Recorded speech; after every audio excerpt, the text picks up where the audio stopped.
আক এ ক্ৰিয়েটিভ লাইনৰ অভিনৱ পদক্ষেপ পাঁচখন দেশৰ সহযোগত আয়োজন কৰা হৈছে এক নব্যনাট্য প্ৰকল্প অহা 28 আৰু 29 এপ্ৰিলত শ্ৰীমন্ত শংকৰদেৱ কলাক্ষেত্ৰত শ্ৰী শ্ৰী মাধৱদেৱ আন্তৰ্জাতিক প্ৰেক্ষাগৃহত মঞ্চস্থ হ'ব ফ্ৰেন্সৰ মঞ্জুলা ৱেডিৱাৰ্ডেনাৰ দ্বাৰা ৰচিত সুইংছ অৱ লাভ নামৰ নাটকৰ অসমীয়া অনুবাদ প্ৰেমৰ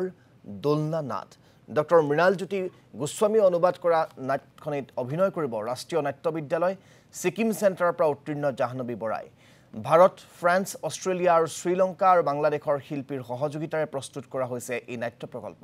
গুৱাহাটী প্ৰেছ ক্লাবত অনুষ্ঠিত এক সংবাদমেলত এই কথা সদৰি কৰে আক এ ক্ৰিয়েটিভ লাইনৰ ক্ৰিয়েটিভ ডাইৰেক্টৰ মৃণালজ্যোতি গোস্বামীয়ে সুইংছ অৱ লাভ যিখন ফ্ৰান্সৰ মঞ্জুলা ৱেডিৱাৰ্ডে ৰচনা কৰিছিল আৰু অষ্ট্ৰেলিয়াৰ দিলিনী এগাৱালাই ইংৰাজী অনুবাদ কৰিছিল এখন আমি নিৰ্বাচন কৰিলোঁ জাহ্নবী বৰাই জাহ্নবী তেখেত গুৱাহাটী দৰ্শকৰ বাবে প্ৰথম চিনাকি বুলি ক'লে নতুন মুখ সমান্তৰালভাৱে অসমৰ শিল্পীসকলৰ লগতে বাহিৰৰ শিল্পীসকলৰ লগত আমি সুবিধা দিব পাৰোঁ সেই ধৰণৰ কথাখিনিকে আমি বাৰে বাৰে গুৰুত্ব দিব বিচাৰিছোঁ আৰু এই সহযোগিতামূলক কাৰ্যসূচীটো আমাৰ কণ্টিনিউ থাকিব বুলি কৈছোঁ মানে কণ্টিনিউ কৰিম কাৰণ আমি ইয়াৰ পিছতেই নেক্সট বাৰৰ বাবে এতিয়া ল'ব ওলাইছোঁ আমাৰ ফেষ্টিভেলৰ যে হেৰি হ'ব ছেপ্টেম্বৰত হ'ব সেই ছেপ্টেম্বৰৰ ফেষ্টিভেলৰ সময়ত আমি